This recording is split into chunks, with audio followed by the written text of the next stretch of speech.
Hi, everyone. So we're going to get started in just a minute. I just need to share my screen. So just give me a moment.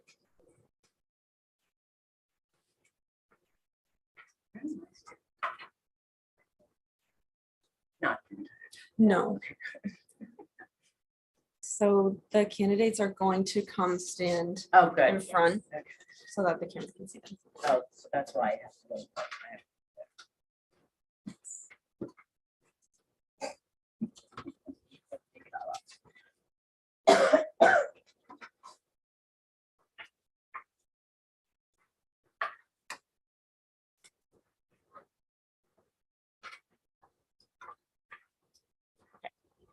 This should be good.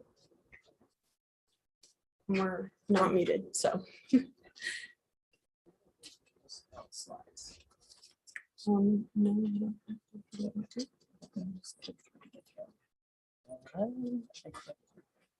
it.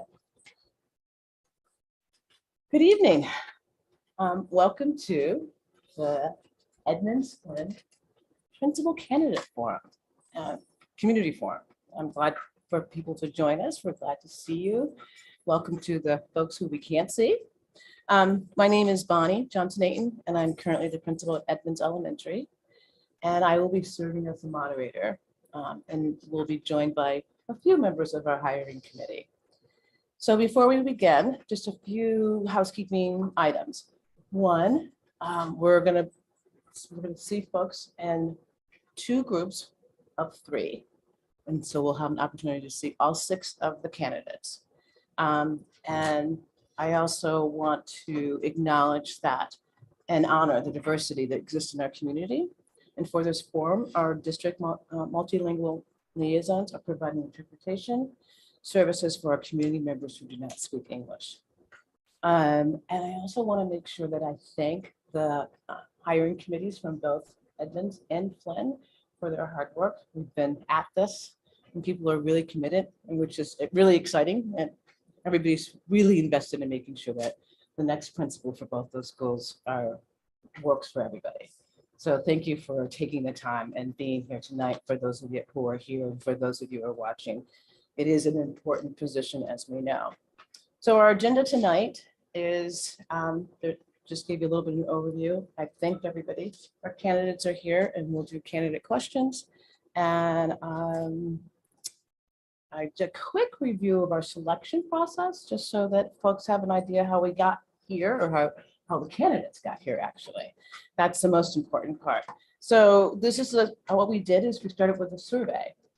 Surveyed both community members within the school as well as the staff. They gave us feedback in terms of the expectations and what we were looking for as it relates to specific schools, but with the understanding that our expectations for all principals are pretty much the same, but we recognize that each school has a different culture. So today, you will have an opportunity to hear the panel. We're going to interview the top 6 candidates. Afterwards, probably the most important thing is that you give us feedback. It's really important. One of the reasons we take this time is we really need to hear from you, and we want to hear from you. So there's QR codes on the table. And if you take a picture of that, you can provide feedback until noon tomorrow. And the QR code is also located on the BSD website, the other place to find that. All right, so we're gonna have 2, like I said, 2 different groups, or 2 groups of 3 candidates. We will ask questions, the same questions of each group. And so once you've heard it, if you're watching at home, you can stay for the other, but the questions will be the same. So are we ready for the questions? Yeah. Am I missing anything? Just stop sharing our screen.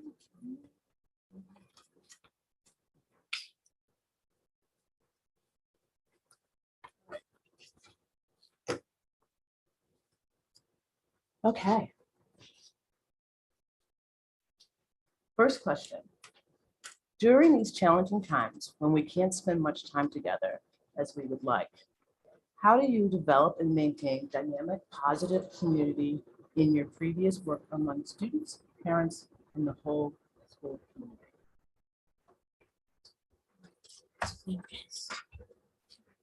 First and foremost, I don't usually sound like this, and I'm also not sick, I promise. So thank you for the microphone support. In my experience, the first thing is really hearing the voices of the community and the students. So we also did a survey to see what the needs were, because oftentimes we can't be certain that everybody has the same resources. And so during this time, it's been really important to make sure all of the families are first and foremost able to engage. Do they have the technological resources they need? Do they have the funding and support and resources that they need at home? And us hearing their voices and what their specific needs are was how we moved forward in previous, as the pandemic started. As we moved through the pandemic, regular check-ins, and that communication is key. Feeling disconnected to the community doesn't serve the students for which we're serving, right? So constant communication with our communities and families was always of the utmost importance. We did that in many different ways in my experiences. Obviously newsletters, but sometimes that's just an information dump. So we did things like social media, regular call, class tags, different forums, a lot of Google Classroom, you know, some of these familiar platforms to make sure that parents and students were always on the same page with their teachers and their administrators. And let me just make sure. And we did a whole lot of hiring specialists, at least during the pandemic, to start showcasing work. So we had a lot of professional digital filmmaking specialists that were able to come in and put our students' work forward. So one of the real big things that we were proud of was our choirs and our bands. We were able to put virtual ensembles together. And even though we were at a distance during the pandemic, we gave them the supportive tools that they needed. And then we were able to bring that together to show the community that we're still doing the work, even though we're at a distance. And so as we're coming back into transitioning to normal, now it's just a matter of, okay, what went really well during the pandemic when we added these technologies and these resources, and how can we integrate them moving forward along with our traditional wisdom to make sure that the community and the families always feel supported, included, and heard. Can you hear me without a microphone in the room? Okay. Okay. All right, great. First, thank you for being here here in the evening, and some of you have come after a day of work or day at school, so thank you for being here, and thank you for being here on the screen as well. I'm Casey Provost, and I'm happy to be here with you in consideration for a position here in the district. I currently work as the Human Resources Coordinator for the Maple Run School District in St. Albans, and prior to that, I served as an elementary school principal for 3 years, and prior to that, I've been a school counselor and homeschool coordinator. So this question really is some of the most important things that we can be thinking about and talking about when we're thinking about how to rebuild as a school community. Obviously, we know that the pandemic has really impacted the ways that we bring families and communities into the school. Thankfully, a lot of our schools and districts are able to re-engage in a lot of those relationships. I think in the school where I was at, when the pandemic began, we shifted from a school community to thinking about how to build intentional community within our classrooms. So prior to that, we would, as a school community, we would come together at least once a month for a school-wide morning meeting to recognize the important learning that was happening across the school, to showcase particular classrooms, give them opportunities to see their peers, similar or different grade levels. And those are things that I am excited about. Those are things that I think students are excited about, to see that they're a part of more than just their classroom community, that they contribute to the entire school community. So those are things that I think a lot of schools are able to get back into now, which is thankfully safer, hopefully, for us to be able to do that. It's also been challenging, as you know, as well as I do, to work with a lot of schools have active parent-teacher organizations or community organizations, and those that relationship of being able to come into the school to volunteer, to help out in classrooms, or be a classroom parent or grandparent, has been really tricky. And I can't say that we've done that perfectly well in my experience navigating how to. I'm not even paying attention to time. If you showed that to me, sorry. I'm just talking here. Those things have been really tricky. Thankfully, I think we're back on track there, because I value the relationships that we have with the community, with our families, with so that families know that they are an active part of the school process, that they are a part of making decisions that impact their students, that they know that we are partners with them. It's not that we just reach out to them when something goes wrong or there's a big need, but we can work together to build community. So I'm excited and encouraged that we are back at a place where we're able to do that, because there's nothing that replaces the in-person connections that we can have. We're thankful for virtual connections, but thankful that we're able to bring partners back into the schools.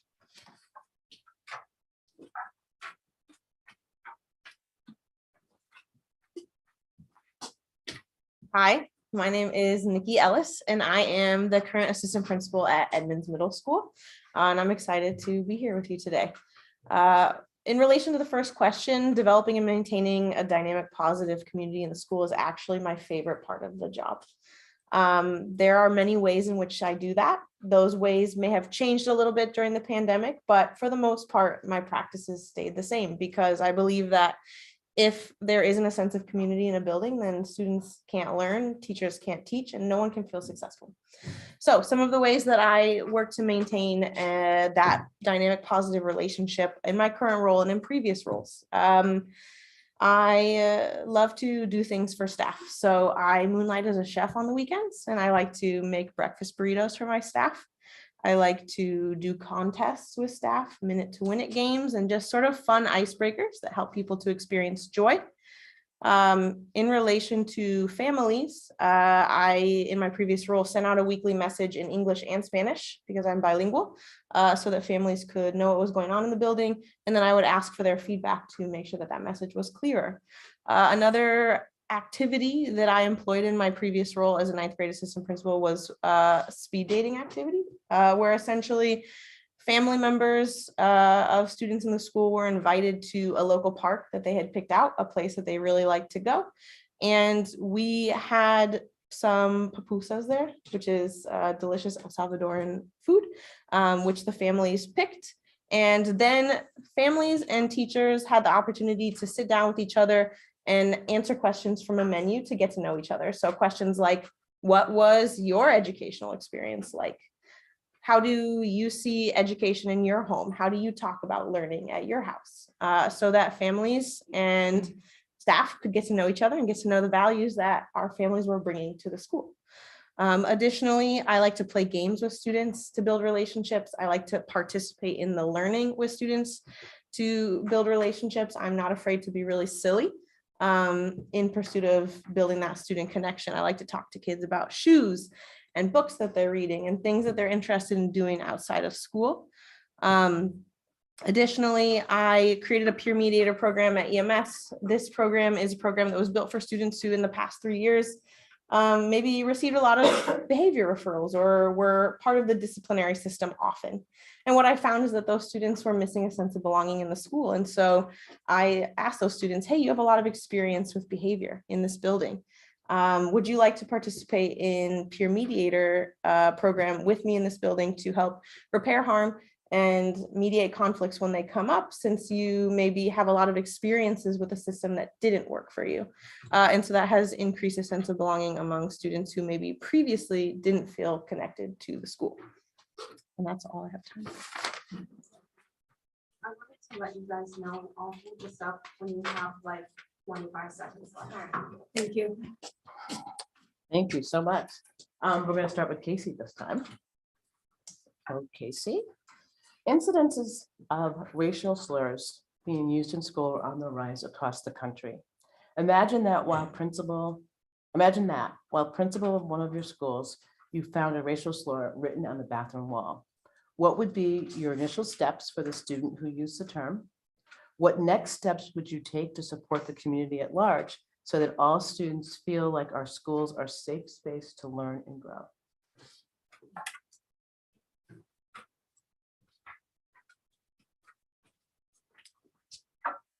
Ensuring that school is a safe place is, I think, our top priority. We need students to know that school is a predictably safe place for them to learn, for them to come every day, and a place that they want to be. So when an incident like this occurs, We have to isolate the incident as best as we can. I say isolate the physical proximity of the space to limit the amount of exposure that additional students could see that. That's not in an attempt to pretend that it didn't happen. I think we have a responsibility to acknowledge what's happened in our community. So that may include notifying the school community, parents and family members and caregivers about what has occurred. I think it's important that families are aware of what's going on in the school community so that there are not surprises when there are things that are really triggering for students and for families. We don't want families to find out secondhand. We want to be ahead of communication as much as possible to let families know that their child may be coming home impacted by something, particularly if another student has seen what was on the bathroom wall and were impacted by that, regardless of who saw that. We want to check in with the students and see how they're feeling, what their immediate needs are. For the student who used the term, we have every student is individualized and our approach is unique sometimes, but we also have to draw firm and hard lines that we have to show students that we won't tolerate this type of behavior in our school. So we're meeting with that student to get an understanding of what happened. We're launching an investigative process. There's a lot of formality that comes along with that, and that includes letters and notification to students and families. But essentially, we need to make sure that the impact isn't expanded, that we're isolating as best we can. We're having conversations with the student who used the slur to help them understand the impact of their words or of what they did. And that process takes time. Sometimes we can have a one conversation with a student and it works really well and they understand how what they did impacted others. But typically, especially I would say at the elementary level, everything is a process of teaching and learning, and sometimes things need repetition. We would hope that an event of this nature wouldn't occur repetitively. We would want to stop it as best we can. Thank you.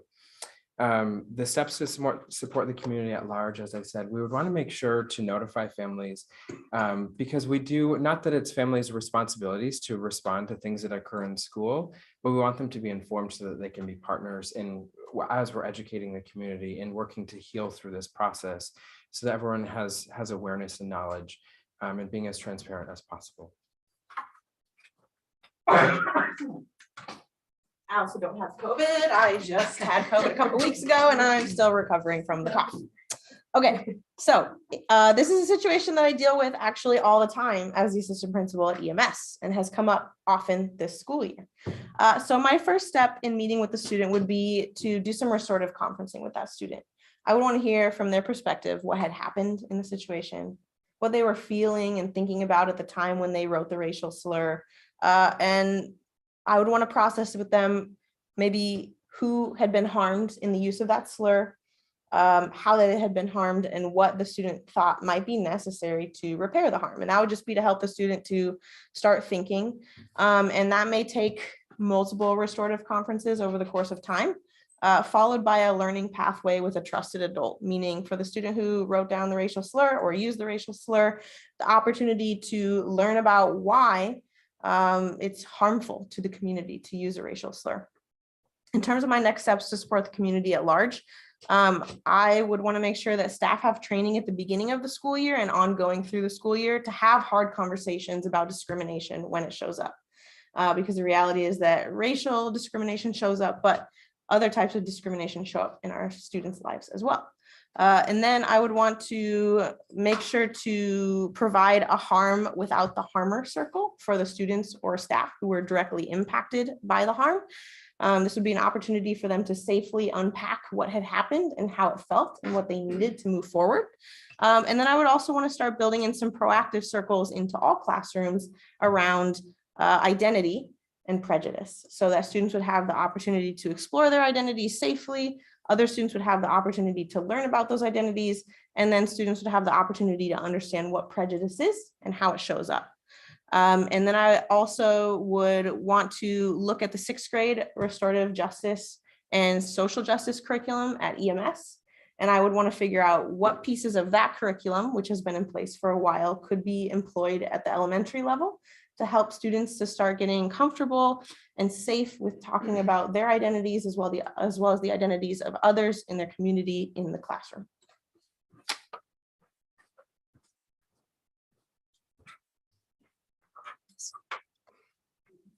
This work is so deep.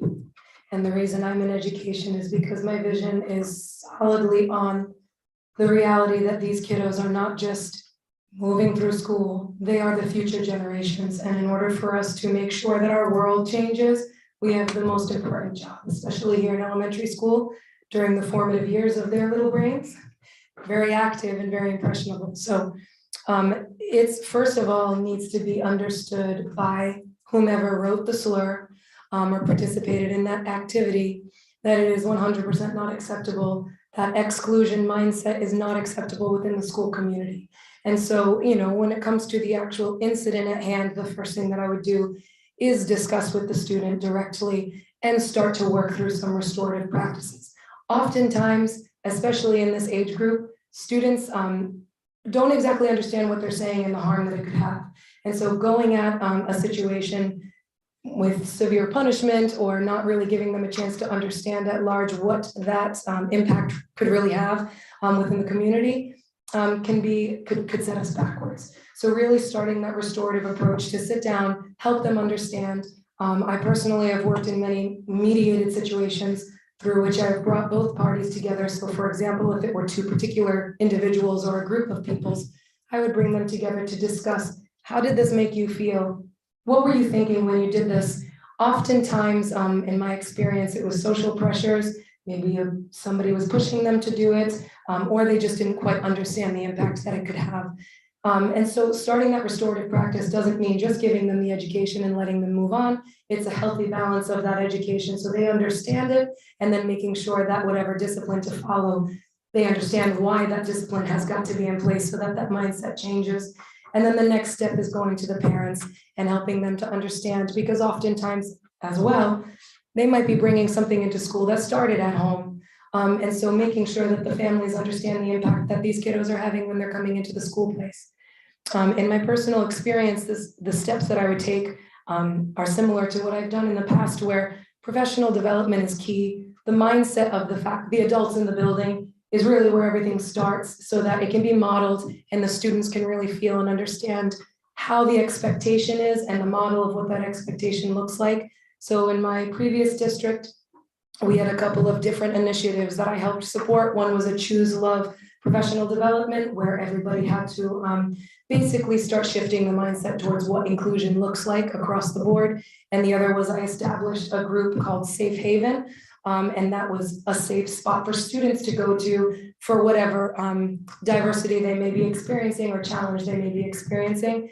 And also enforcing Social Justice Club and GSA, Gender Sexuality Alliance in our schools to make sure each community felt like they had somewhere to be heard within the community, safe adults to speak to, and that we're working through that restorative practice together as a community and a team.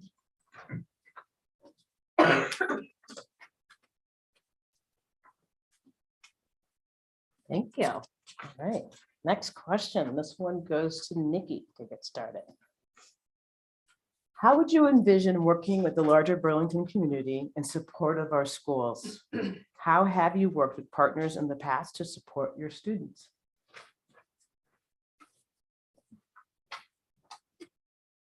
All right, so for me, I feel that a school is only as strong as the relationships that it has with the community members. And so I have worked to identify different partners in the community who would be able to support students in the building. For example, I currently work closely with King Street. Many of our students at EMS and at EES go to King Street.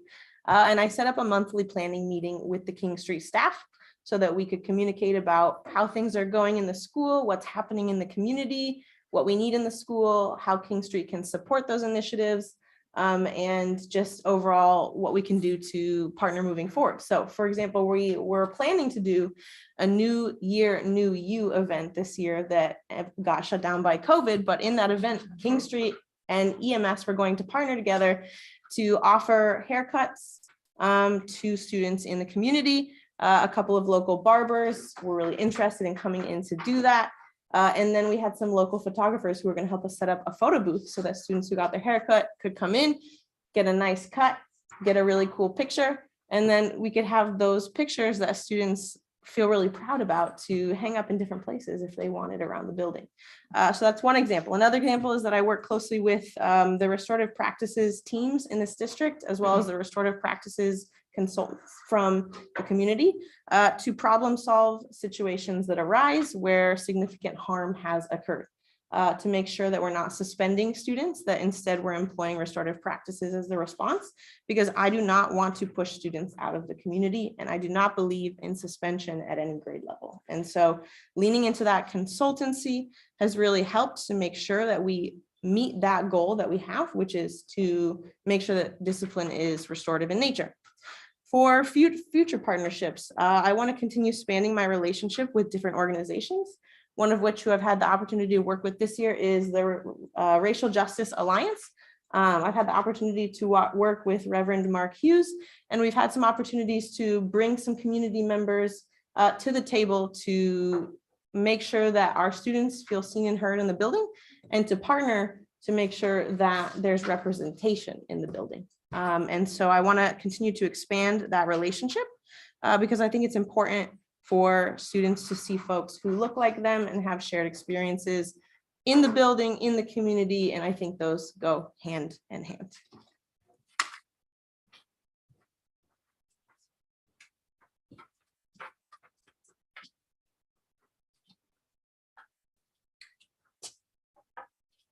I think that what we do in schools is not just about educating kids and teaching them how to read and how to write and how to do math. I think those days are long gone if that was ever even a reality. I think so much of what we do is work to provide students and families the supports that they need to move them forward in whatever it is that they need. So in my work as both as a school counselor, homeschool coordinator, and as a principal, I work closely with agencies within the county that we're working. So most of my experience is in Franklin County, a little bit in Washington County as well. I've also worked with the Howard Center here in Chittenden County. I think that initially beginning in a principal role, I would want to understand the existing relationships that the school and the school district have already with partners in the community to see how are we already meeting the needs of students. I don't want to bring an assumption that we're not meeting certain needs, but to see the existing relationships that we have, how those are working, and the engagement that we're seeing with students and families. If we're making referrals to outside agencies for support, what is to get a pulse on what that actually looks like? Are students able to access those supports immediately? Are we looking at a 4 to 6 month wait period? How can we be working with our partners to advocate to get students and families the support they need? As a homeschool coordinator, I also worked in Franklin County, which I believe every county in Vermont has a similar situation. I believe it was on a once monthly basis that there was a committee that was constituted of providers from a number of organizations to support housing initiatives. So students and families that were experiencing homelessness, we wanted to make sure that as the school, we couldn't always necessarily solve what the immediate need was, but we knew where to push someone in the right direction, or this is who you can call, or come on in, we can call them together, or we can schedule a meeting with them together as well. I'm excited about this because this would be very different than in Franklin County, where it's more challenging to access resources as a community. I would imagine that there are many more resources and community partners here in Burlington. I live here in Burlington. I've been here for 4 years, and I'm excited to see what more our community has to offer for students and families. And I think this is some of the most exciting work to engage in. As Nikki shared, I think this is some of the most essential thing that we can do to see how we can do this, not just in isolation as a school community, but how we can work with our partners to support students.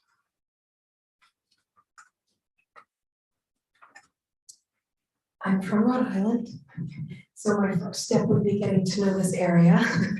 But I think work-based learning and 21st century skills are coming down the pipeline fast. And they start as early as elementary school in terms of at least exposure to what that means. And so what the job industries are now looking for are kiddos who have a different set of skills than what we had previously set up for through academia. And so giving them that hands-on experience throughout the community is not optional, it's vital, because it's what we need to do to start preparing them for the next levels. So oftentimes at the elementary school level, that might look like field trips or engaging participants from the community to come in and bring in some kind of interesting outside something that they might not just get from the school system. So in my experience, I've brought in Rhode Island anyway, the Rhode Island Philharmonic. That's a big connection of ours, so that we have a big music connection and performance connection.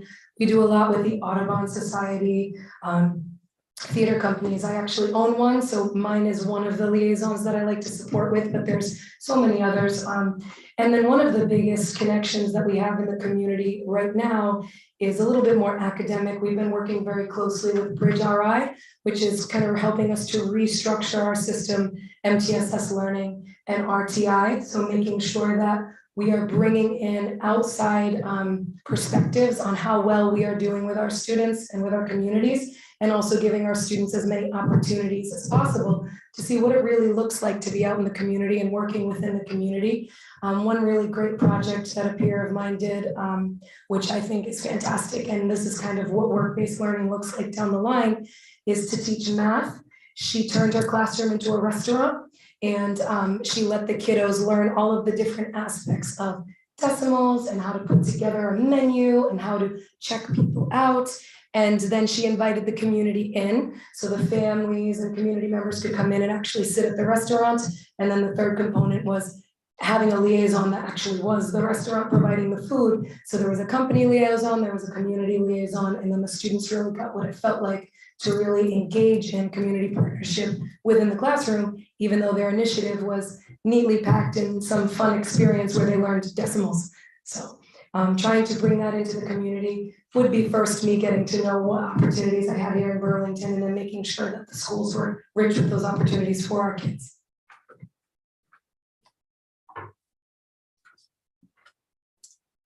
Thank you.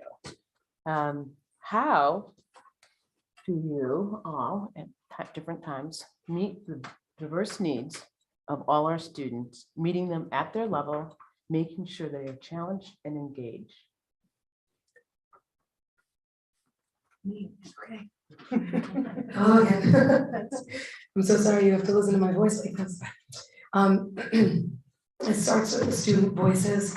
I am a big proponent of some reformative approaches to education. Two that I personally look at are grades and assessment. What's the purpose of them if they are just checkpoints to reiterate what a student already feels about themselves?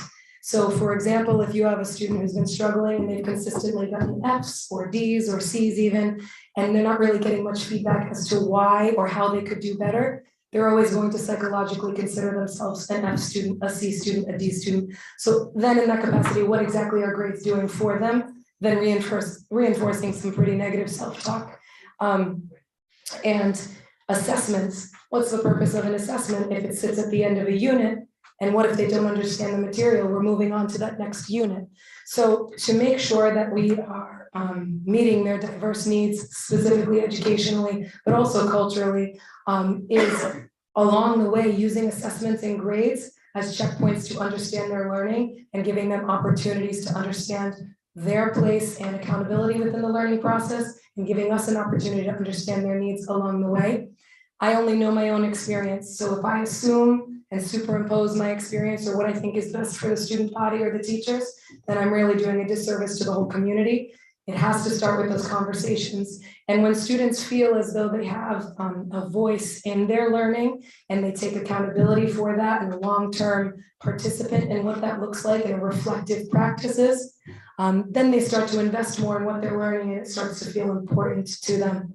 So making sure I'm meeting their needs and that they're challenged and that they're spending their time. Are they engaged with their community and learning together? Do they feel accountable for their education and understand why it's important and what their learning goals are? And are we using these instruction, curriculum, and assessment to help them grow? Or or are we using them as data points? Because they're very different ends of the spectrum. So ensuring that we're using each of those components to help each student and understand their learning needs through those data points and conversations.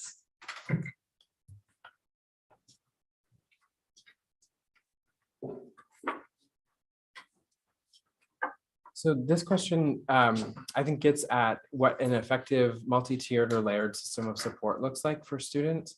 And I think that system begins with effective collaboration of professionals, that we are looking at student performance through a variety of lenses, that we're seeing how students are doing academically, the progress that they're making, that they're not making. We're thinking about them as social, emotional human beings. We're seeing how their relationships are impacting others in the school community. If there are office discipline referrals, we're doing our best to look at a student through a whole child lens. And I think an effective MTSS, really multi-tiered system of support, is intentional with that and includes a variety of folks who are a part of that and ensuring that students are getting what they need.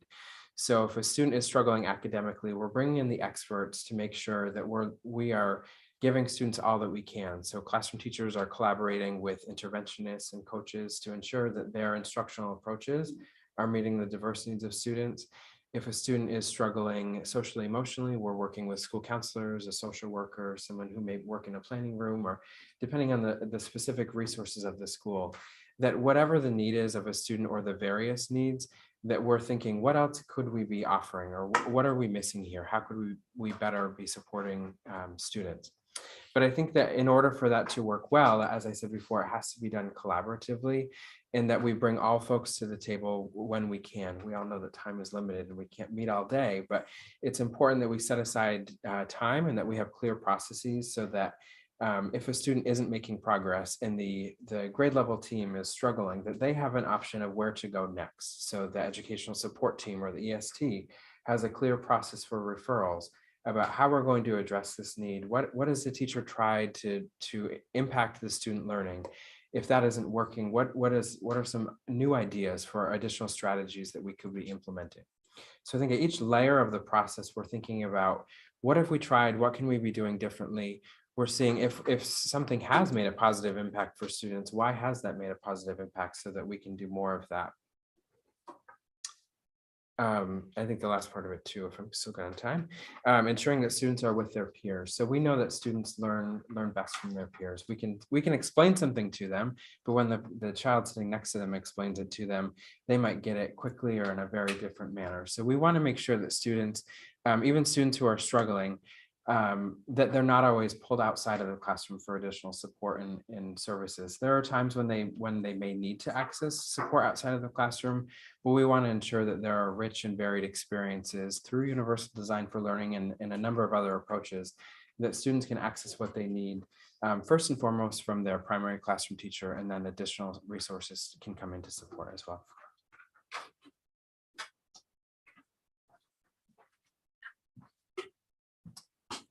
I think for me, the first part of meeting the diverse needs of all students means acknowledging and accessing the cultural wealth that students bring with them to the classroom. So recognizing that experience brings knowledge and that our students have so much knowledge that they've gleaned outside of the classroom, and being able to recognize and access that inside the classroom.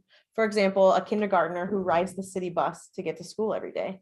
They have navigational knowledge that would be really powerful for them to be able to access and share in the classroom.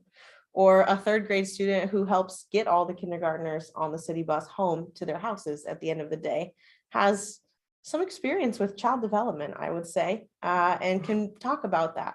So acknowledging and accessing student knowledge that students bring to school is one piece. The other piece that's really big for me is that the teachers know their Common Core standards inside and out, and can break those standards down into student-friendly targets that also have success criteria. So students can know what they need to do metacognitively to learn a new skill. And then students can begin to understand the success criteria, and they can start making a plan for their learning. They can organize their thinking. They can reflect on their learning when they're done with a lesson, and they can think about how they've mastered a skill. In that type of system, students only receive a scaffold for their learning after they've attempted the grade level task. So instead of over scaffolding or watering down content for students, giving every student the opportunity to access the grade level task and try it before trying to swoop in and offer support. And then offering the support gradually so that students continue to try to be able to access the grade level content with as little restrictive scaffolding as possible. So that means that the teacher has to be able to think about what they want students to know, how they want them to learn it, what they'll do if they don't learn it, and what they'll do for students who learn it quickly. And that's where challenging students comes in. And that means building extensions on the learning during different tasks so that the students who master a skill very quickly can move on and not be held back if the rest of their class or other students in the class need additional support. And that's the way to really maximize individual student learning, which meets diverse needs in that every student gets what they need at the exact moment in the classroom.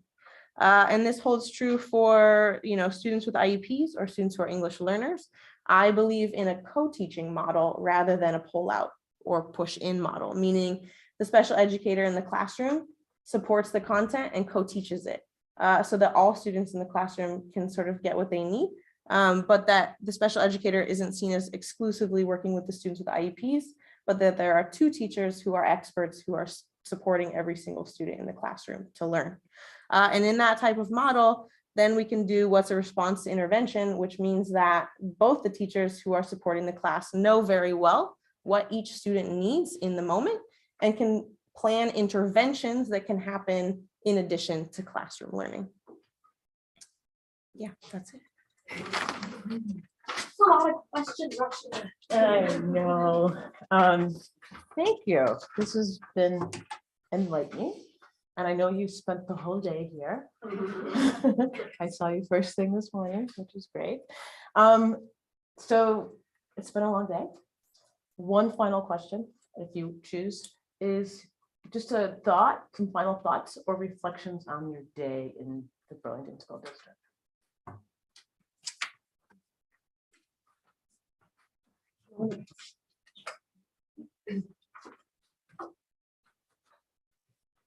It's been wonderful. To sum it up, no, I mean that truthfully in my heart. I come from Rhode Island, beautiful, wonderful place, but I will certainly say that Vermont is exponentially more progressive in a lot of the ways that we're tackling some really difficult realities. And so to see that coming to life here through these communities, I mean, just sitting and students identifying with their pronouns first. How beautiful, just seeing the celebration of culture through the hallways and multiple languages on signs where I'm coming from at this time.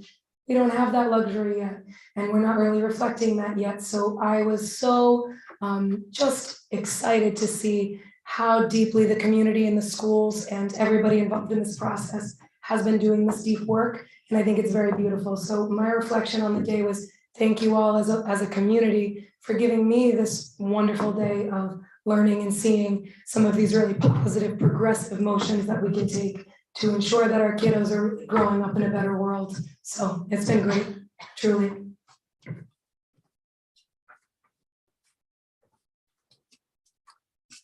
I'd just like to thank you for the opportunity to be here, to be even considered for this opportunity. It means a lot to me. It's very humbling to be considered. Burlington is a place that I love, and I've worked more outside of Burlington, and just thinking about today being within the building and seeing the work that goes on in our community.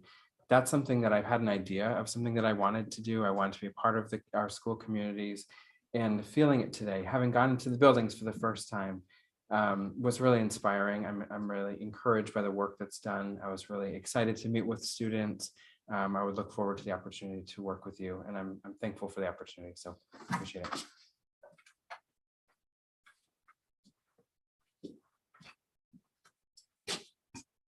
I think the only other piece that I would want to leave you with is that many people become educators or school leaders because they had a really positive experience in their education. And I actually became a teacher and a school leader for the exact opposite reason.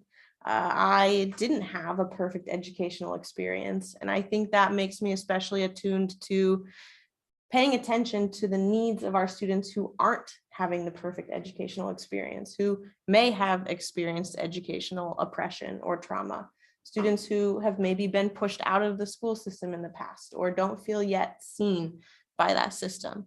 And so the reason I am interested in becoming an elementary principal is that elementary school is the game changer. I've worked in middle school and I've worked in high school, and what I've seen is if a student feels seen and they feel mutually respected and they feel a sense of belonging to their community in elementary school, it's a lot easier to get them through middle school and high school. And so that's why I'm really interested in this position. And that's why I'm really interested in working in these two schools.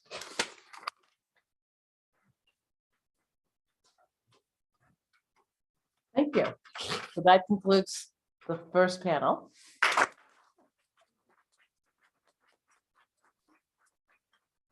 Your class dismissed. Thank you so much. Yes, thank you.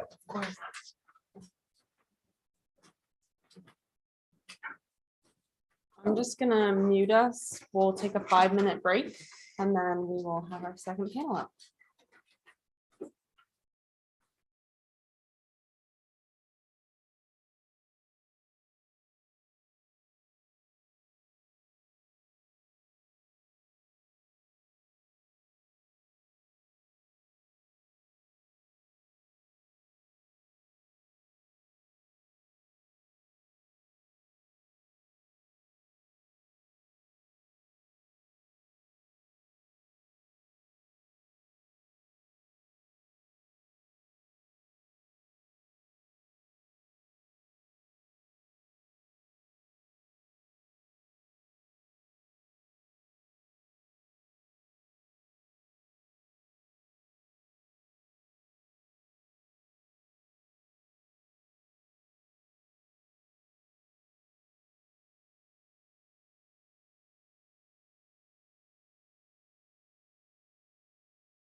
get started. Audience. All right, If any of folks. you need a mic, there is one here. You have to turn it on, We're but gonna- otherwise, yeah.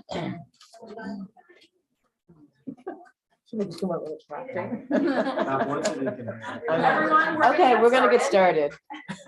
I was gonna clap once, but I just said it. All right, we're gonna get started with our second panel.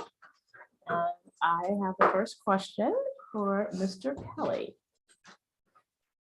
So during these challenging times when we can't spend as much time together as we would like, how have you developed and maintained a dynamic, positive community in your previous work with among students, parents, and the whole school community? Yeah, so it's been really challenging, right? So I think it starts, do I stand up? Okay. Yes. Oh, Otherwise, we don't exist. I got criticized for standing up earlier. Sorry, guys. So we do have a webinar going, so that's why we're gonna have to Okay. come up to the Yes, sorry. podium Uh, and answer the question. Yeah, so I mean, I think it's like anything, it always begins with just really good trust building, communication, and respecting all partners, right? So respecting student voice, parents, and then reaching out to community partners where you can. So, you know, we partner with Sarah Holbrook in our school. They do a lot of after school programs. And, you know, we work with, in school, we have our climate committee that's constantly working both at the adult level. And then we just finished our Spirit Week. So we have things that go on in our school that tries to support, you know, student camaraderie and team building. We've done engineering programs in school that have run across all the grades. So there's so many different ways, but I mean, the bottom line is I think you've got to reach out and connect with folks. And I know that's something that's tricky. Like one of the things that came out of some of the work I did in the fall with a parent group, the school advisory group, is we're kind of have a family coordinator, family ambassador coordinator for our school, which is going to be pretty exciting. So that's someone who's going to be, their job is how do we facilitate and grow our communication with the school and family partnership, because that's so critical. We know that students aren't going to make progress if we don't actually do that work. So it's having events that bring people together. It's making sure that you use your liaisons really well. We're so gifted in this community to have really amazing liaisons, so that we use those as when we send out newsletters, when we need to have really, you know, communications with families where English is maybe not their first language or a strong language for them. It is so beneficial to have that. Let's see if there's any other notes. It's getting late. I'm getting a little tired. I'm gonna be honest. This is a long day. Yeah, and then he gets drawn into things when you're in between. But I think it's building trust, and it's work that's never done. And I know, like, you know, when I was assistant principal working with Maddie, when we first came in, we really worked hard on the adult culture, because you have to really support teachers so that they're, you know, energized to support the students that you send to school for us. And then we do a lot of tier 1 work with restorative practices.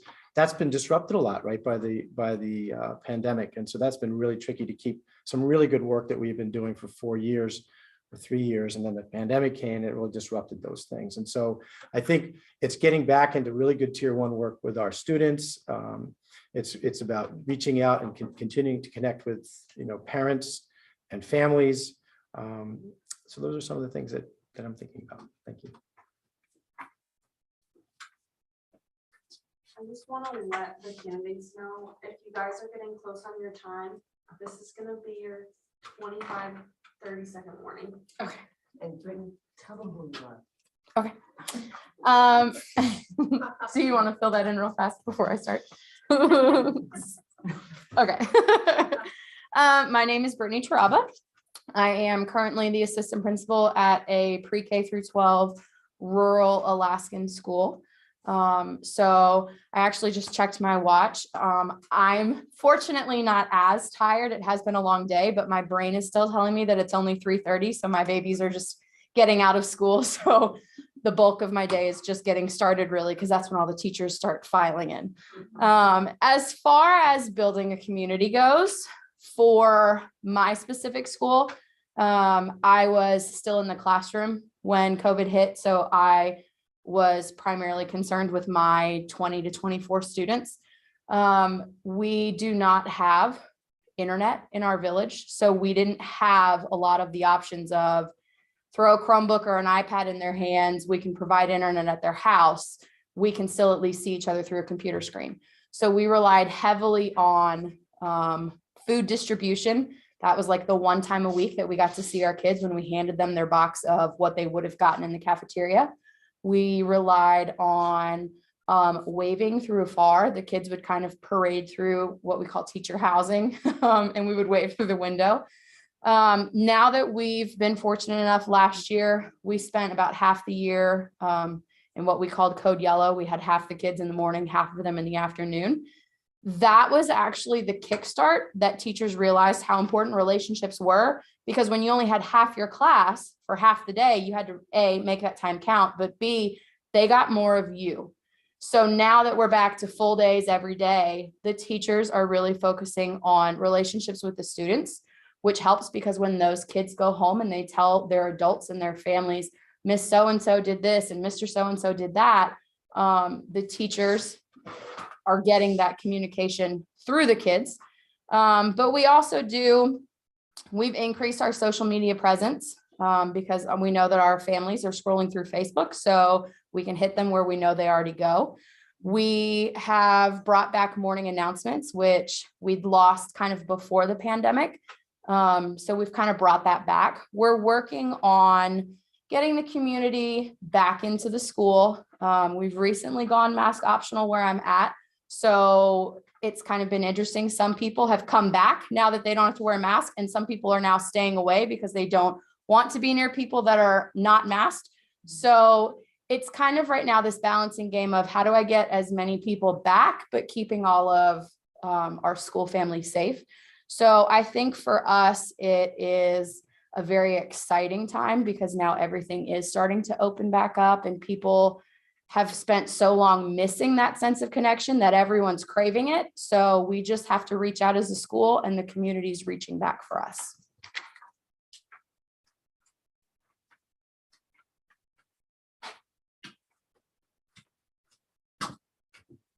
Hi, my name is Colby Snellenberger. I am in my 4th year being a principal. I'm currently at a school called Butterfield Trail Middle School. We have roughly 640 to 650 students.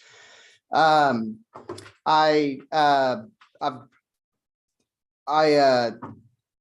appreciate so much the opportunity that you guys have given us to be able to speak with you guys. This process is exhausting, but it's amazing, and I appreciate you for it.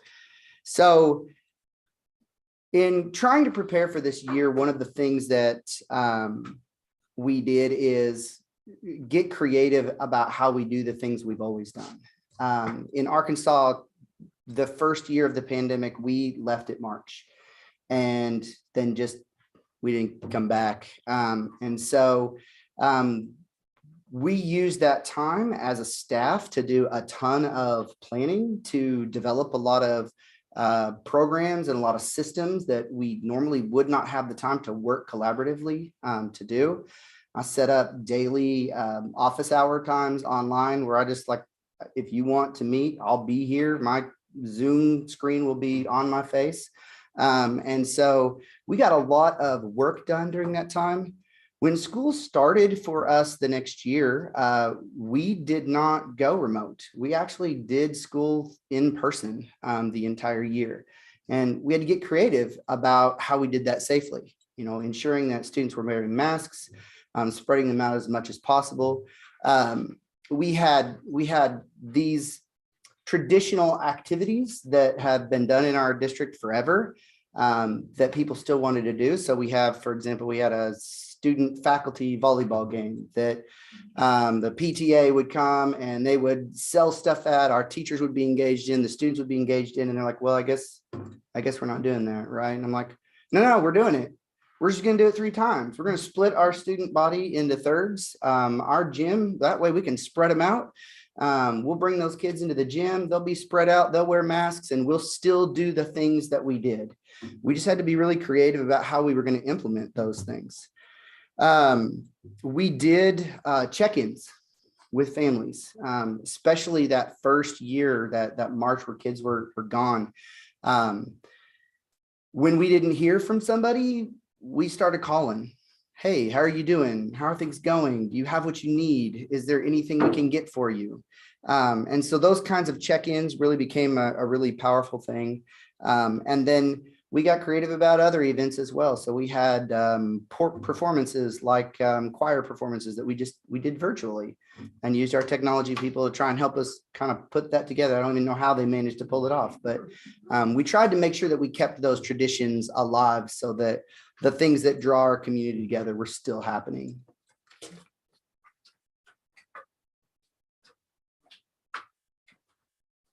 Thank you. All right, Brittany, we're going to start with you this time. As you are probably aware, incidents of racial slurs being used in schools are on the rise in this country. Imagine that while principal of one of our schools, you found a racial slur written on the bathroom wall. Two-parter. What would be your initial steps for the student who used the term?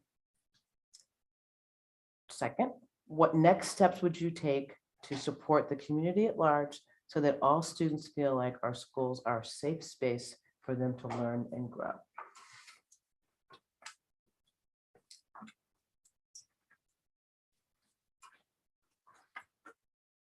So I took this question kind of two ways. For those of you that have been in schools or even in a public restroom, usually when you're going to use some kind of racist or hate speech, you don't sign your name to it. I worked in the bathroom situation. I worked under the assumption that we don't actually know which specific student wrote it, which makes the problem actually bigger. Because when you're talking about a school of 300-400 kids, you have a lot of suspects and very few leads. So I am a big believer in social emotional learning and restorative practices. So obviously, in terms of the immediate, we're going to take a picture, document what's on the bathroom wall, and then we're going to have the appropriate staff members get it off as soon as possible, so that there's as little exposure to the students as possible. But then knowing that we're not quite sure where this has come from, you might be able to narrow it down depending on like the hallway and which grades use that bathroom. I work in restorative circles, talk circles, healing circles. They go by a bunch of different names. I believe, especially at the elementary level, I like to believe, I should say, that it's not a genuine hatred for another class of people, that it's something that, you know, they're little kids, they're sponges, they repeat what they hear. So I try to assume the best in people and assume that they don't understand the harm that that word or phrase can cause.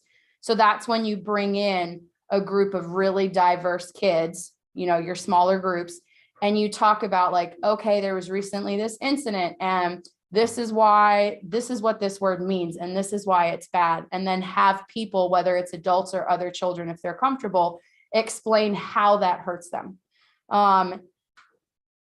Hopefully that person is in one of those circles and they hear and they go, wow, I had no idea. I think in the past, there's been kind of this tendency where, you know, bullying has become a key term where victims felt silenced in their hurt.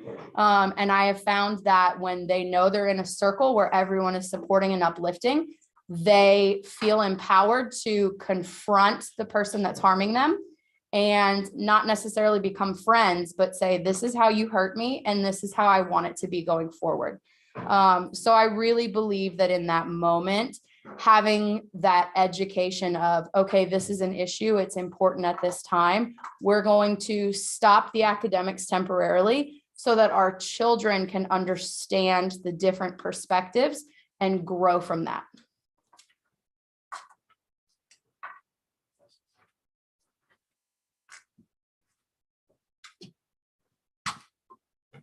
Yeah, so this is a challenging problem. My school in Arkansas is certainly not immune to this sort of problem. What I try to do first of all is kind of start that restorative practice process. But I actually, before that, I have to build a foundation. So like I've worked with my custodians to kind of walk them through like how that restorative practice works so that they can become great partners. Because what I want to do, I'm sure that in this district, you guys have like experienced like the notorious lick TikTok challenge to like destroy bathrooms. And that was a huge part of our problem. So we had bathrooms being destroyed, whether it's just that kind of destruction or whether you have like hate speech put on there. Part of the harm that's done is to the facilities, causing our custodial staff to have to do more. So what I want to do is actually put that student with our custodial staff to help clean. That's a natural consequence for destroying our school. But more than that, the most critical piece is I want them to develop a relationship with my custodian. Because in the future, if I go in and I damage the bathroom, I'm not just doing something funny, I'm making more work for Sarah to clean up. Now, everything that happens in that bathroom, like I know that Sarah, that person who was really, really nice to me and spent the day with me and talked to me and was friendly with me, and I helped clean the school, I'm harming her. I want to give that student that understanding of when you damage the school, when you do that sort of thing, you're causing harm. I want to build that process. And then, of course, since now we're talking about hate speech, I want to grow that to have them begin the process of thinking about, besides the custodians that are going to end up cleaning this up, who else did we harm? Every other student that goes into that bathroom and sees that and feels that sense of, wow, everybody thinks this of me. They're going to see everybody as being that way. It makes the school feel hostile to that student, and trying to help that student develop an appreciation and an understanding for the harm that they're doing so that we can then start working towards what good we can do. So let's clean it up. And then second, let's fill that bathroom with a different message. Let's cover the mirrors with "you're beautiful, you're amazing, you got this, you're great." Positive information everywhere. Have that student be a part of filling our school with positive messages as opposed to negative messages, to change that entire attitude. Another thing that, like, just specifically in reference to this kind of problem, in the past, I worked at a battered women's shelter for a couple of days, just doing some work to help them. And I noticed that their building was the only building on the block that had no graffiti. And we asked them why. And they said, because as soon as it's there, we paint over it. We keep it clean, we keep it spotless. And so there's no sense in writing something where it's kept clean. And so you just stay on those spaces. I use our students' bathrooms, even though most of the adults in the building would prefer to stay away from student spaces. That's where I go to the bathroom every single time, because that way I'm in there, I'm seeing it. Students know I'm in there. Students know I'm going to come in there frequently.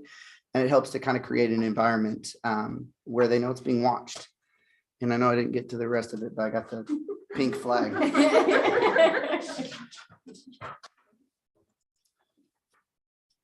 So hi, I'll introduce myself now since I forgot to do that before. So I'm Jim Kelly, and I'm currently the interim principal at Hunt Middle School, and I've been here for 4 years prior to that as the assistant principal.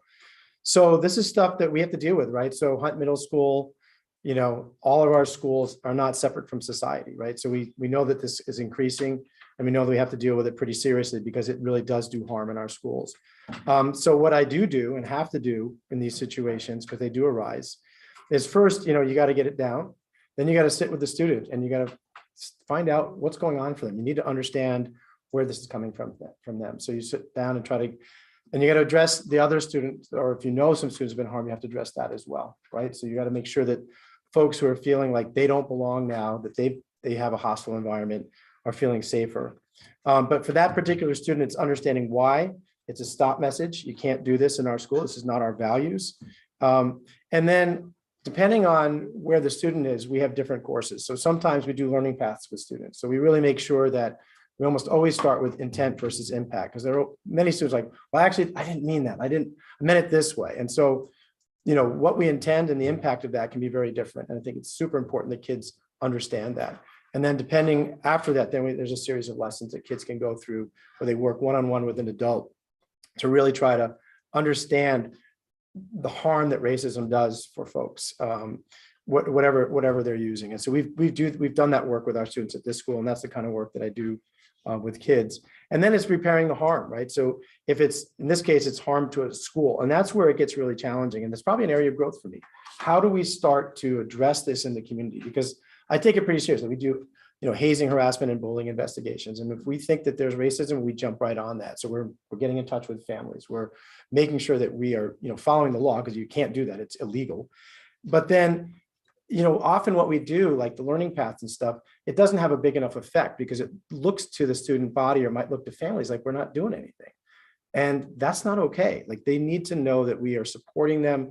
They're valued members of our community. And I think that's where we've got to do things like bringing work, into the circles and into classrooms.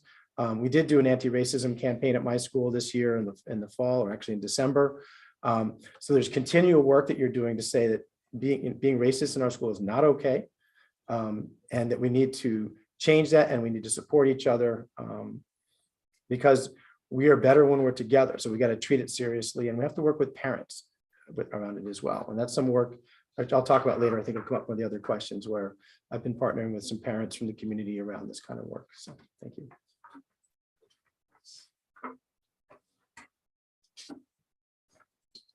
Get my steps in this one. All right, Colby, this one's for you. How would you envision working with the larger Burlington community in support of our schools? How have you worked with partners in the past to support your students?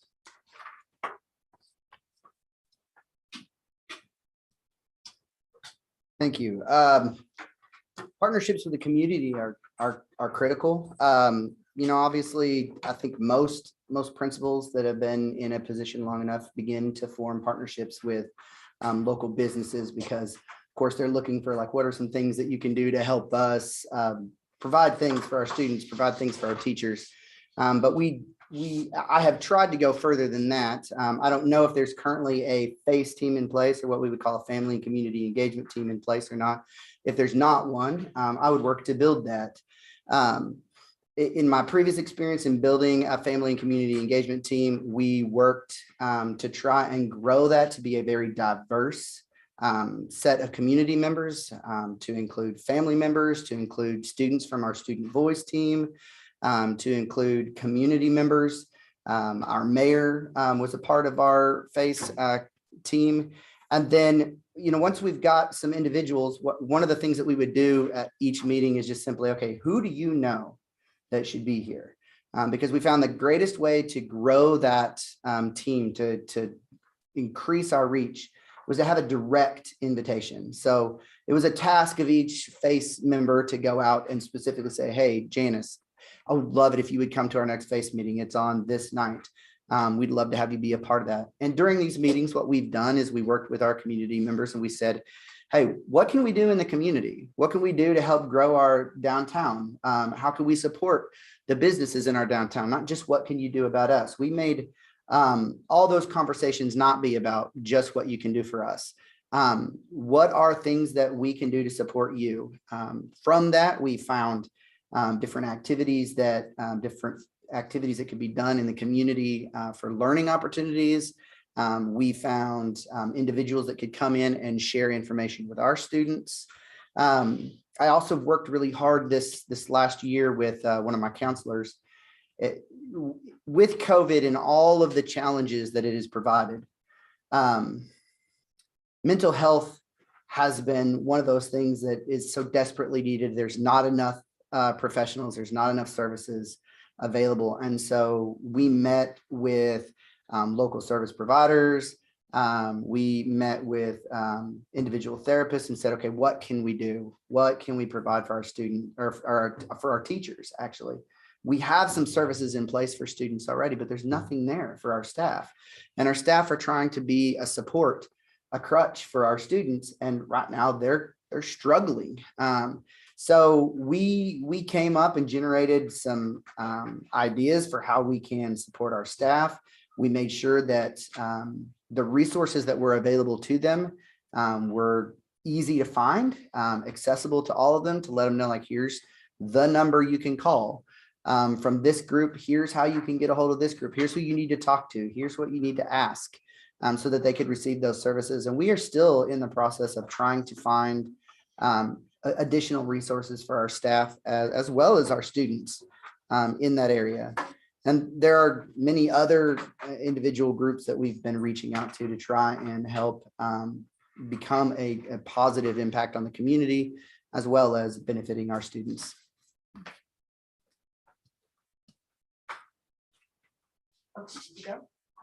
I love it. It's my turn, right? Yes. Everyone's getting tired. So I think for me, some of this work even is prior to me sort of being in this district. So I used to be the director of the Tibetan Resettlement Project. And what I did was reach out and find community partners. And so I have a lot of practice doing that. So working with the mayor's office, working with all kinds of businesses, working with a variety of partners that were doing resettlement work or providing supports for kids. So that gave me a good backdrop on how you do that work. And then when I was teaching at Edmonds, I was on a team that was pretty innovational. And so we were doing expeditionary learning, and then we were bringing in community partners to actually be like real world audiences for our students. So they would have projects where they would present to, you know, they create a business to solve a problem, and then they would have people from that business come in and actually talk to them and give them real feedback. So they were really learning from people in the community. It wasn't me grading on some rubric that I created, but they were actually hearing from people that did that work. And we also worked with 52 Kids, which worked in Uganda, and we actually did, you know, work with them closely, and we were having, you know, Zoom meetings. It wasn't called Zoom, I forget what we used at the time, but we were having real live conversations, you know, student to student, from here over to Uganda. And it was incredible watching the kids leaning into the cameras, like looking at each other and talking to each other. It was pretty exciting. And then, you know, since then, stuff that I've been doing is like really, you know, in our school, like we partner with the Howard Center. We have therapists in our school, like social workers in our school, to work with students. So then we provide them the space. So it's a nice partnership. We have outside therapists that come in, because you were mentioning earlier, Colby, about the mental health needs, right? So they're so great. This year, we're partnering with Up for Learning around empowering student leadership. So, you know, we're constantly trying to build those kind of partnerships more and more. And then one particular partnership grew out of, and I was talking earlier about, you know, partnering with our people from the global majority, you know, in our school. And so we know that we have work to do, right? I'm a white guy running a school that has an incredibly diverse student body and incredibly diverse in all of our Burlington. And so we met with a group of parents in the fall, because they wanted to tell us about how we were doing and how we were not doing so well. And it was really good feedback. And then out of that came a parents partnership for change task force that was made up of these parents. And we worked together and partnered. They brought us an idea about boxing for empowerment. And their vision was, how do we take kids who've done the harm and kids who've been harmed and actually bring them together through a program where they start to see that they have a lot more in common, right? So we started that in like December. We started meeting, and then we ran the pilot actually this spring. And so that was a really great partnership. It was pretty exciting. The kids really grew over that. We're trying to get the after school program now to take that up as a permanent thing. But there was transportation that had to be worked out. There was all kinds of things. That partnership with a place in Winooski, Combat Fitness was amazing. But it was really those parents' ideas. And I think that's the other thing. In such a white place, we've got to reach across and really develop partnerships with people of all backgrounds. It's the only way we're going to change things. It's the only way we're going to actually do better for our students and make them feel safe in our schools and comfortable in our schools.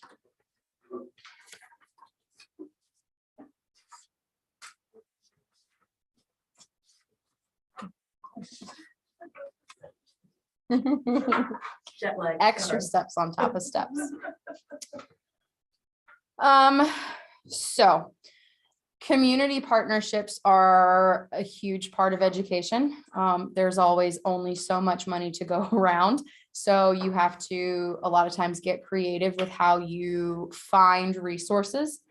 Locally, it's about, you know, reaching out and finding who can you, even if it's just a referral, Who can I refer some of my at-risk students or families to? How can I help get some of the things that they might be needing? That, there's only so many times you can do it out of your own pocket. How can I find a way to engage these local organizations, these local community leaders in helping us help the kids?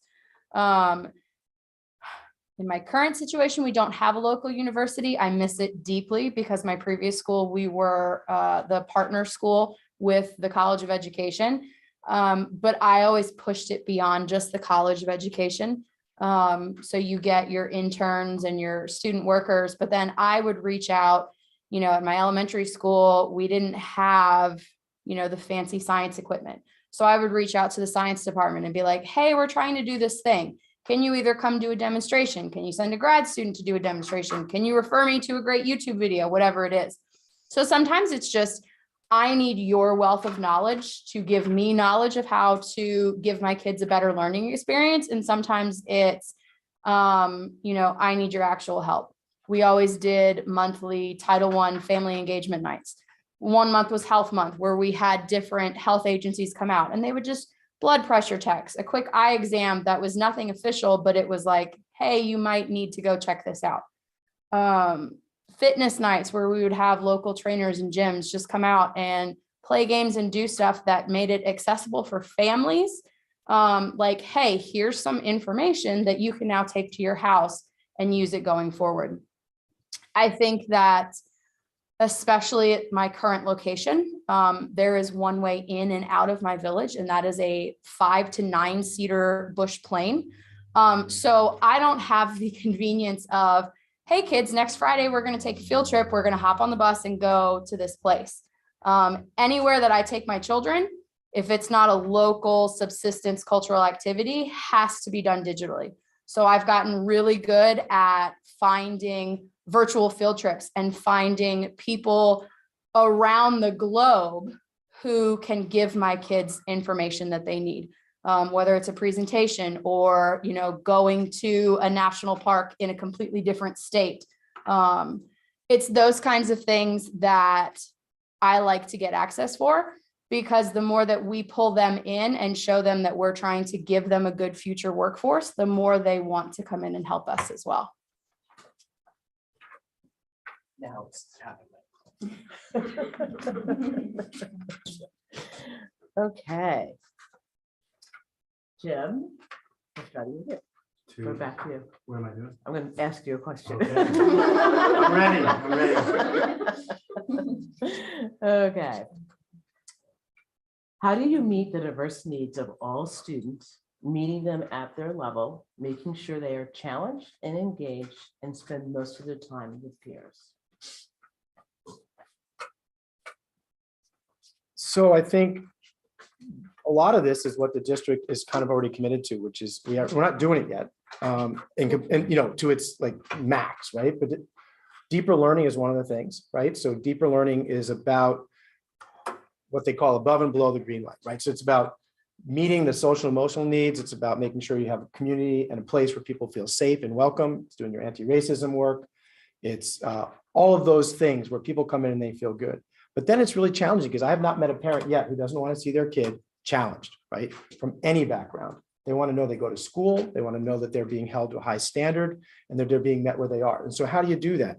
You've got to be thinking about, different ways of delivering education to some extent. You really need to be doing things where it's a constructivist approach. Kids are developing and building their learning as you go. You got to design learning where curiosity is still a part of it.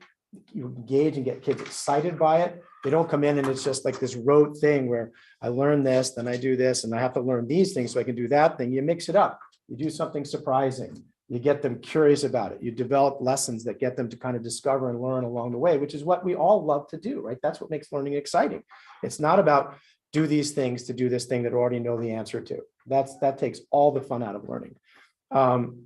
So it's engagement. And what I mean by that is not that they're busy doing activities, is that they're really, you ask a student, they know why they're doing the learning and they know why it's important now, not what is going to get them somewhere in the future. There's a place for that and you have to go back and forth, but they need to understand why their learning is important to them now. They need to see themselves in the learning.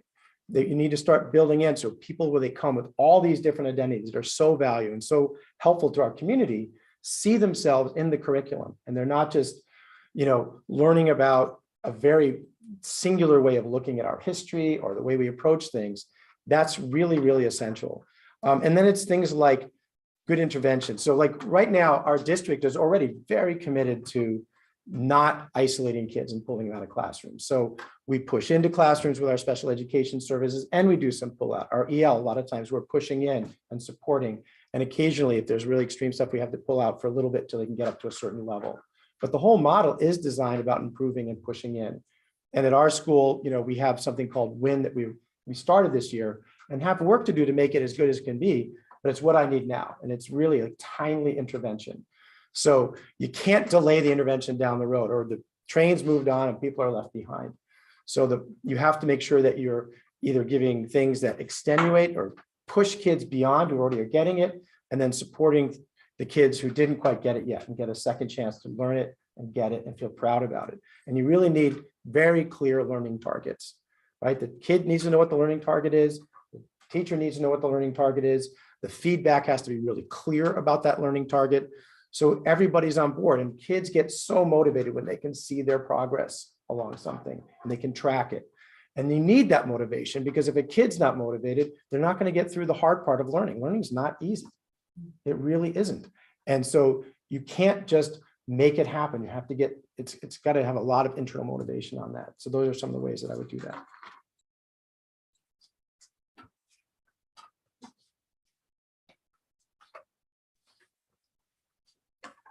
Meeting diverse needs of students holds a special place in my heart for what sometimes comes off as a very weird reason. For those staff members that were here earlier, my third grade teacher was the first teacher that said, she's ready for more. She's identified as a gifted student. Enrichment does not equal, she can grade my test papers for me. She was the first person that said, this child needs more than what we're giving the whole class, and here's what we're going to do for her. When I became a teacher, in my second grade classroom, I would have one kid who was reading chapter books and another kid who was still struggling to identify all the letters. You have to teach them the same concepts, and they need very different levels of support to get to that level. At my current school, I have a third grade student who, very sweet girl, she's reading at a 10th grade reading level. So, she does her third grade ELA class because she still needs some of those skills. And then we really enrich that on the other side. I have some students who are in their 5th grade class and they still aren't sure of all their letters. They can't, identify their name on a piece of paper. We have developed a really good system of reading interventions. We have a reading pull-out teacher who pulls out small groups to work with them. My teaching staff is really working on learning about best practices and some innovative ways to help kids. So I think that it's a combination of rigor for everybody, but then the different levels of support that each kid needs to get to that level of rigor. My current school does not have a self-contained special ed class, so it doesn't matter what level of learning disability or medical impairment the child has. They are in their regular classroom all day long. And sometimes as a teacher, that can be very hard because sometimes it can be distracting or it can interrupt. But I found that the students in classes with those children are more empathetic, more sympathetic.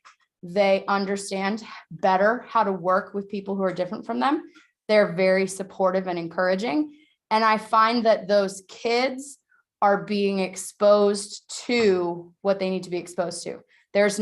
You can't just say, oh, well, they're in the self-contained room, so they're going to do, puzzles and life skills. We do that on top of at least exposing them to it so that they have that equal opportunity that their peers have.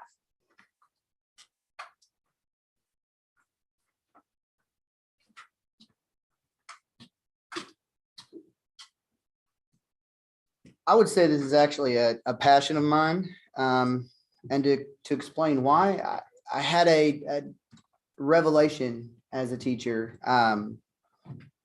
I'm embarrassed to admit, but when I was first teaching, I really just didn't feel like I could teach special ed kids. I just thought that, well, they're just not able to get it. They're not going to get it. They're not able. And then I was placed in a environment with a co-teacher, and that co-teacher did nothing to like change my mindset. And then the next year I had a new co-teacher, and then the next year I had a new co-teacher. That third co-teacher though, would look me dead in the eye and be like, oh yes, they can do anything any of the rest of these kids can do. And she pushed me to try things that I'd never tried before.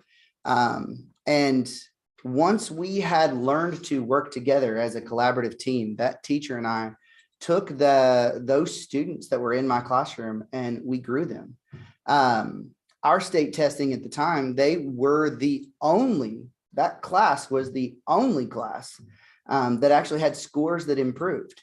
They improved better than any of my pre-AP classes. And so I had this moment where I thought, oh my gosh, all these years I have counted these kids out. My lack of belief in their ability to reach great levels of learning, it held kids back.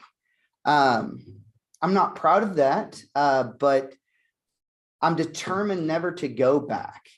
And so as a leader, I have used that harsh learning experience to guide the choices that I make going forward. I work very hard to make sure that our practices are inclusive wherever possible.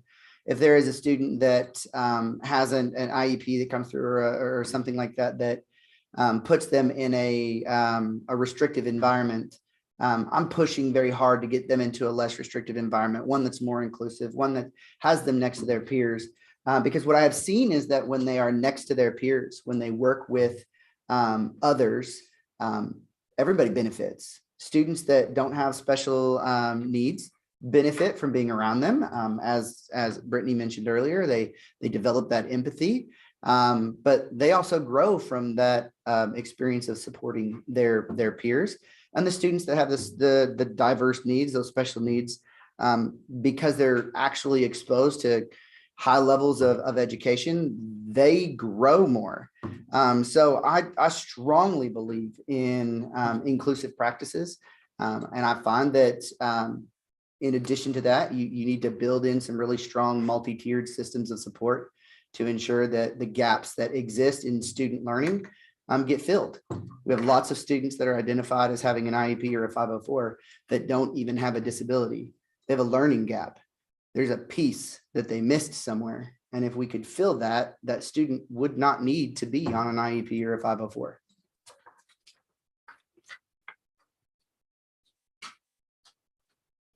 All right, we are coming to the end. It's been a long day. You guys are still standing though, it's great. So the last piece of this is to have you offer any final thoughts or reflection on your day in the Burlington School District. Or your years. Am I going first? No, you're gonna go last. Colby, you go first.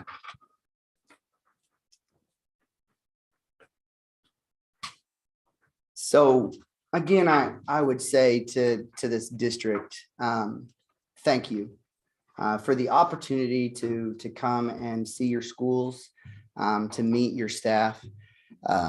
As a principal, I interview people every single year. I create most of the interview questions. And having been on that side of it, one of the things that I have learned is that the interview questions themselves are a clue. They tell me what your values are. They tell me who you are, or at least a piece of that. And so in listening to the questions that I've been asked today and looking at this process of having us meet with community members, meet with students, with teachers, I can see that the Burlington School District is committed to diversity, committed to inclusion, committed to the voice of the people of this community and finding the person with the right fit. I know that fit is critical. If the district determines that I am a good fit for this district, I will be overjoyed to fill that role, to work with you, to roll up my sleeves. I'm a servant leader, and that philosophy guides me in everything that I do. I believe in building the capacity of staff members and in distributed leadership. I think that's how you make schools great. The people that are already working in the schools have all the talent, all the skills, and all the ability. I often tell people that my goal in 5 years would be to be the least intelligent, least skilled, least creative person in the room, because I will surround myself with the absolute best of the best. I pride myself on finding people that are truly talented and gifted in all the different areas. And every school I've ever seen has an absolute deep well worth of skills and abilities. I will draw on that well. I will put those people around me if given the opportunity. And because of what they will do, the school will become greater. Last.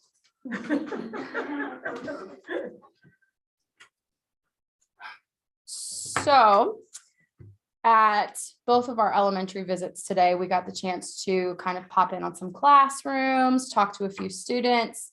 And I was moved and blown away. I talked to a group of girls today who I asked them, do you like your school?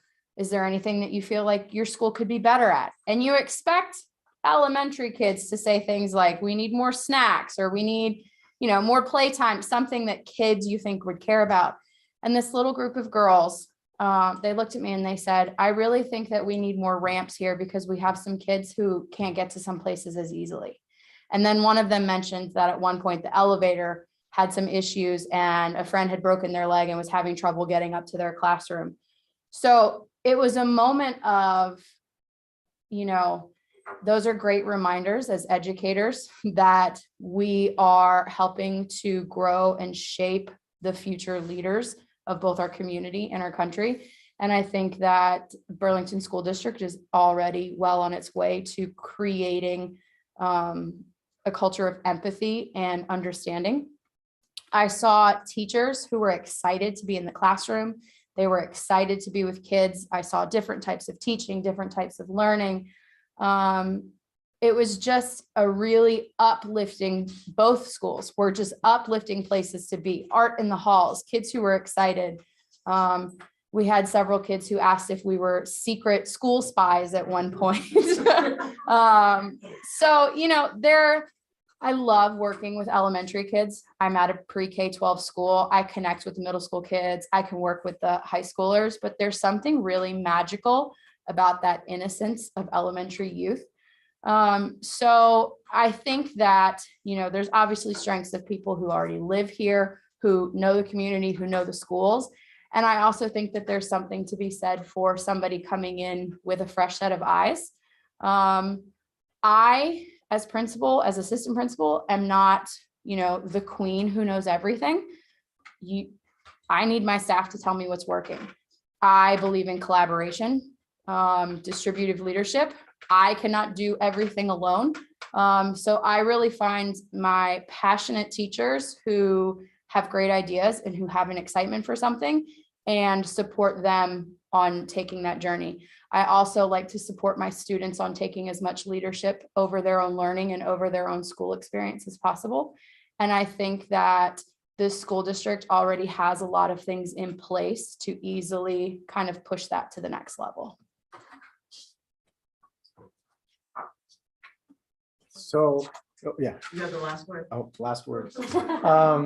So I had a wonderful day. It's like, so I subbed in some elementary schools when I was a few years ago and just absolutely loved it. Spending the day greeting parents when they came in, greeting the kids when they came in. And so today was just a delight. It was fun going around, seeing them. I got smiles. I played some tag with Colby and I run around playing tag with some kids at recess and I went up on the monkey bars and we're chatting with them. I didn't get as deep answers as you got. I got, no less homework. Can we chew gum? Would you let us chew gum in school and some of those things?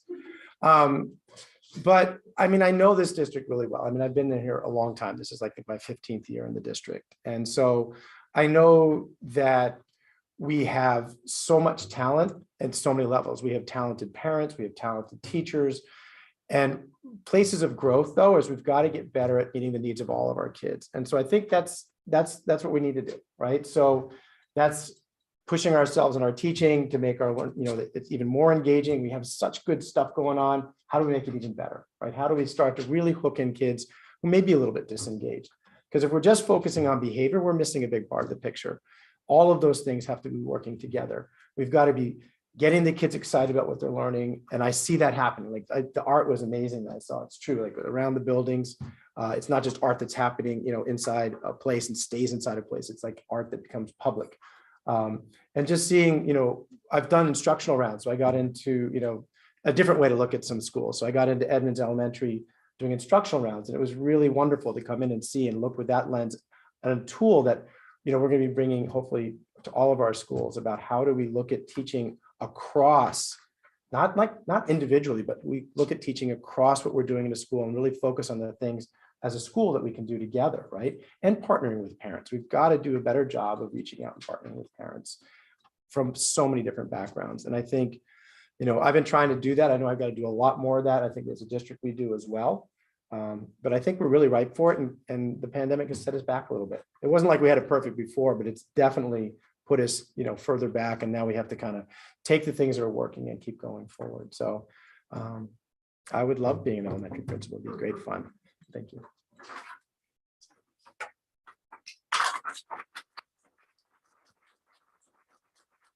So that does conclude the final interviews for tonight. And I just want to remind everyone, folks out there, folks on TV or the YouTube, that what we really need is your feedback.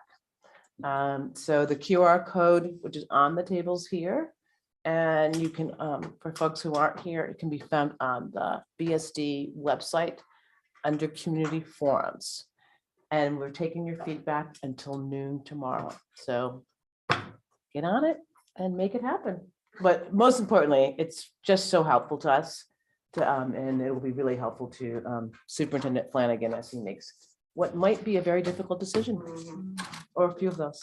So thank you and good luck. Thank you.